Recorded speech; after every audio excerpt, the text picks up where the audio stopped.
আরেকটি সংযোজন আমি করতে ভুলে গিয়েছিলাম, তো এই কারণে আরও একবার লাইভ হলাম। মিনিট 10 হয়তো থাকবো, কারণ এটা বলা জরুরি। আমি মিস করে গিয়েছি এই পয়েন্টটা। তো যারা আগের লাইভটি দেখছেন বা দেখেছেন, এই অংশটি অবশ্যই শুনবেন। যারা এনআরসি আতঙ্ক তৈরি করছেন, বা রাজনৈতিক দলরাও করবেন, অনেক সংগঠনও করছেন, করতেই পারেন, অধিকার আছে তাদের আগাম বলা, মানুষের বিপদ হবে আগাম বলা। তো তাদের প্রতি আমার একটাই প্রশ্ন, এই যে যখন সিএএ হলো তখন মাননীয়ার পাশে দাঁড়িয়ে অনেক সে এক বিখ্যাত কবিও ছিলেন, মানে বুদ্ধিজীবীরা ছিলেন, দাঁড়িয়ে কি বলছিলেন বলুন তো? কা কা ছি ছি, কা কা ছি ছি। মাননীয়া বলছিলেন এবং বুদ্ধিজীবীরাও বলছিলেন কা কা ছি ছি, কা কা ছি ছি। সেই ভিডিওটা আপনারা নিশ্চয়ই দেখেছেন, আমিও দেখেছি। তো এবার আমার প্রশ্ন, এই যে সেই সব বুদ্ধিজীবীরা যারা মাননীয়ার পাশে দাঁড়িয়ে কা কা ছি ছি করেছিলেন, অর্থাৎ এই সিটিজেন অ্যামেন্ডমেন্ট অ্যাক্টের বিরুদ্ধে সোচ্চার হয়েছিলেন, তাদের মধ্যে কেউ কি করোনা প্যান্ডেমিকের বিরুদ্ধে সোচ্চার হয়েছিলেন? লকডাউনের বিরুদ্ধে সোচ্চার হয়েছিলেন বা হয়েছেন? জবরদস্তি ভ্যাকসিন গুঁজে দেওয়া, যেটা সংবিধান বিরুদ্ধ, তার বিরুদ্ধে সোচ্চার হয়েছেন? অবৈজ্ঞানিক লকডাউন এনে এত এত মানুষের জীবিকা কেড়ে নেওয়া, তার বিরুদ্ধে সোচ্চার হয়েছেন? একটা লিঙ্ক দিন আমাকে, একটা তথ্য দিন। হননি। তাঁরা এই করোনা অমৃত অভিযানকে বাহবা দিয়েছেন, সার্থক করার কাজে লেগেছেন অনেকে সক্রিয়ভাবে।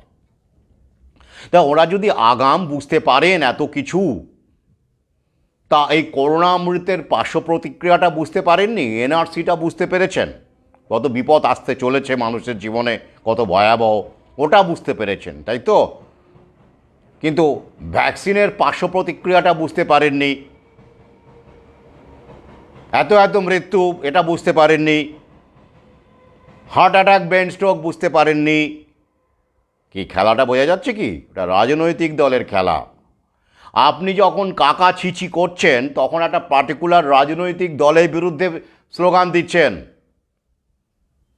এটা রাজনৈতিক মেরুকরণ হলো, মানুষের কথা ভেবে নয়, জনগণের কথা ভেবে নয়। আর তাই যারা এনআরসি আন্দোলন করছেন, করতেই পারেন, আমি তাদের মুখ থেকে এই ভ্যাকসিন পার্শ্ব প্রতিক্রিয়া এবং তার বিরুদ্ধে প্রতিবাদ, এত এত মৃত্যু, মিডিয়া ভাইরাস থেকে শুরু করে ভ্যাকসিন কোর্টের দাবি, তাদের মুখ থেকে শুনতে পাচ্ছি কি? শুনতে পাচ্ছি না। যদি শুনতে পাই যে হ্যাঁ, নিউ ওয়ার্ল্ড অর্ডার থেকে শুরু করে এই সমস্ত যেগুলো আমাদের কাছে তথ্য আছে, রীতিমতো তথ্য আছে, তো সেইগুলো নিয়ে তারা যদি সোচ্চার হন, তাহলে বুঝবো তারা খাঁটি বিরোধী, কন্ট্রোলড অপোজিশন নয়, ফান্ডেড অপোজিশন নয়। তো তেমন তো আমি কাউকে দেখছি না। এনআরসি নিয়ে যে ভিডিওটি আমার সামনে এসেছে, একজনকে দিয়েছে, বেশ সুন্দর পোশাক আশাক পরা, মানে ইস্ত্রি করা, আয়রন, সে করতেই পারেন, মানুষের ভদ্রলোক আর অধিকার আছে, যে আমারও আছে। আমিও মাঝে মাঝে ভদ্রলোক হই, ভদ্রলোকের মতো পোশাক পরি, সমস্যা কোথায়? কিন্তু তাকে তো আমি এই যে লড়াই যেটা আমরা করছি, সেরকম কোনো বক্তব্যে দেখা যায়নি। কেন দেখা যায়নি? যে সমস্যাটা সাধারণ মানুষ, শিক্ষিত অশিক্ষিত, হিন্দু মুসলমান নির্বিশেষে সংবিধান বিরোধীভাবে গুঁজে দেওয়া হচ্ছে, বাসে ট্রেনে উঠতে দেওয়া হবে না এইসব বলে মিডিয়াকে দিয়ে কাজে লাগিয়ে, কাজ পাবে না, অমুক পাবে না, তমুক পাবে না, তো তার বিরুদ্ধে তাদের কোনো প্রতিবাদ নেই কেন? সেক্ষেত্রে কি মানবাধিকার হরণ হয় না? আর ডিটেনশন ক্যাম্পের ভয় দেখাচ্ছেন। লকডাউনের সময় তো আমরা আমাদের ঘরের মধ্যে আমাদের ডিটেনশন ক্যাম্প বানিয়ে ফেলতে হয়েছিল, মনে নেই? বাইরে বেরোলে পুলিশ কীরকম দিচ্ছিল লোকজনকে, অকারণে ডিটেনশন ক্যাম্পের ভয় দেখাচ্ছেন। ওটা কি ডিটেনশন ক্যাম্প ছিল না? বাড়ি বাইরে বেরোনো যাবে না, সাইকেল নিয়েও যাওয়া যাচ্ছে না কোথাও, এমন অবস্থা, শুনশান রাস্তা। কি ডিটেনশন ক্যাম্প নিজের বাড়িতেই বানিয়ে ফেলেছিলেন আপনারা, বানাতে হয়েছিল। তার বিরুদ্ধে প্রতিবাদ করেছিলেন। ওরা আবার ডিটেনশন ক্যাম্প বানাবে আগামীতে। তার জন্য এনআরসির দরকার পড়বে না, কাকা ছিচিরও দরকার পড়বে না। ওদের এজেন্ডাতেই সেটা আছে, ওরা পারবে। ক্লাইমেট লকডাউনের নাম করে আবার প্যান্ডেমিক আসছে, ওই যে বার্ড ফ্লু, অলরেডি বাজার গরম করা শুরু হয়েছে। সেসব ছক ওদের রেডি আছে, বিভিন্ন কায়দায় খেপে খেপে বিভিন্ন এলাকা বেসিসে ওরা ডিটেনশন ক্যাম্প বানিয়ে ফেলতে পারে আইন লাগু করে, দালাল সরকারকে দিয়ে। সেগুলোর বিরুদ্ধে কিছু বলুন।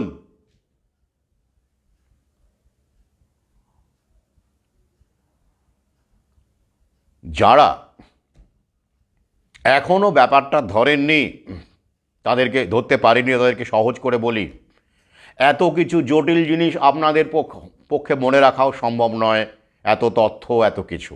কিন্তু কিভাবে বুঝবেন কন্ট্রোলড অপোজিশন না ফান্ডেড অপোজিশন না জেনুইন অপোজিশন? সে সংগঠনই হোক বা ব্যক্তিই হোক, কী করে বুঝবেন? এখন খুব সোজা, আগে খুব কঠিন হতো বোঝা, এখন খুব সোজা। যদি কোনো সংগঠন বা ব্যক্তি সমস্ত বিষয়ে বলছে, নারী স্বাধীনতা, এনআরসি, লিঙ্গ সাম্য,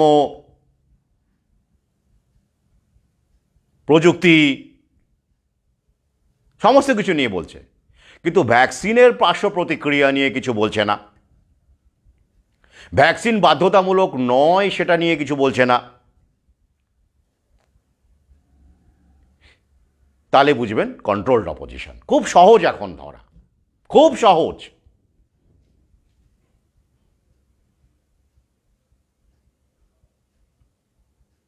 এবার বলুন।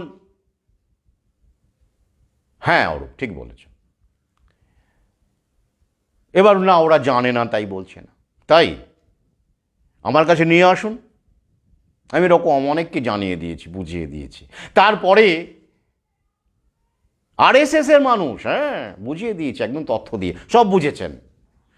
মানে কিন্তু না, ওয়ালে বলা যাবে না, কেন না মানে বুঝতেই পারছেন, আমাকে একটা তো স্ট্যান্ড পয়েন্ট মেনটেন করে চলতে হয়। কি বুঝলেন?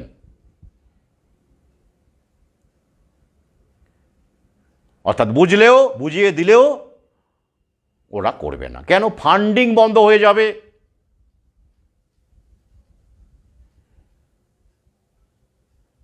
ফান্ডিং বন্ধ হয়ে যাবে, পুরস্কার পাওয়া যাবে না। এখন যদি আমি এটা না করে যদি না গাছ লাগিয়ে বেড়াতাম না, দু একটা গাছ লাগাতাম, বট গাছ, আমি অশ্বত্থ গাছটাই ভালো, দিনরাত অক্সিজেন দেয়, যাই হোক।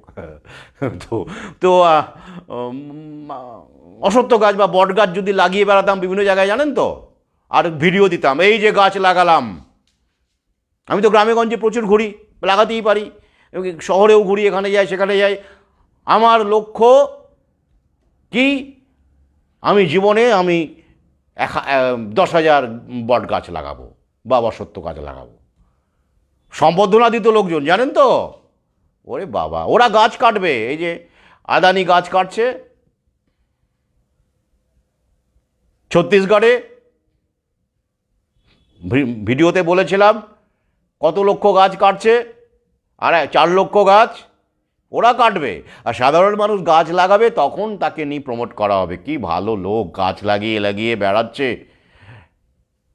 এটা করতে হবে। অথবা ওই যে নারী মুক্তি, ফেমিনিজম, সোলোগ্যামি, এইসব যদি প্রমোট করতাম, বা এই যে রাজনৈতিক দলের সঙ্গে যদি ভিড়ে যেতাম, অফার তো কম আসেনি, আগামীতেও আসতে থাকবে।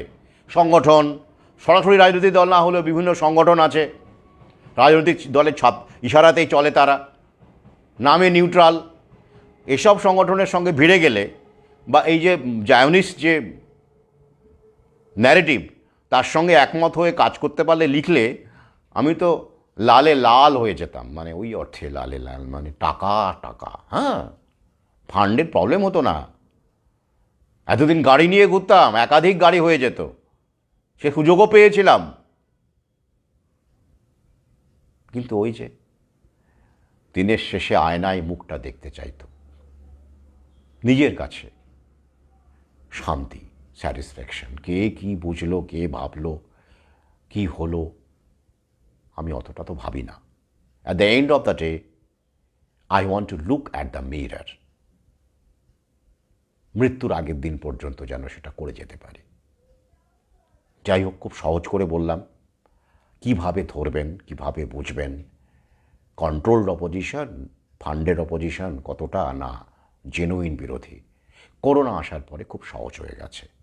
এই ক্ষেত্রে অবস্থানটা জিজ্ঞাসা করবেন, আপনি কি ভাবছেন, আপনারা কি ভাবছেন, ভ্যাকসিন পার্শ্ব প্রতিক্রিয়া নিয়ে আপনাদের কি বয়ান আছে, একটু দেখি, পড়ি, এটা নিয়ে আপনারা কি কাজ করতে চাইছেন। এই যে ভ্যাকসিন বাধ্যতামূলক নয়, এ ব্যাপারে আপনাদের কি ভূমিকা, এই যে জোর করে দেওয়া হয়েছে মিথ্যে কথা বলে মিডিয়াকে দিয়ে, সে ব্যাপারে আপনাদের কি ভূমিকা রয়েছে, এই প্রশ্নগুলো করবেন। তাহলেই উত্তর পেয়ে যাবেন। আর উত্তরের উপর নির্ভর করে বুঝতে পারবেন সেই সংগঠন বলুন আর সেই ব্যক্তি বলুন, সে আসলে কে। আজ এই পর্যন্তই। আরও একবার শুভরাত্রি বলে শেষ করছি।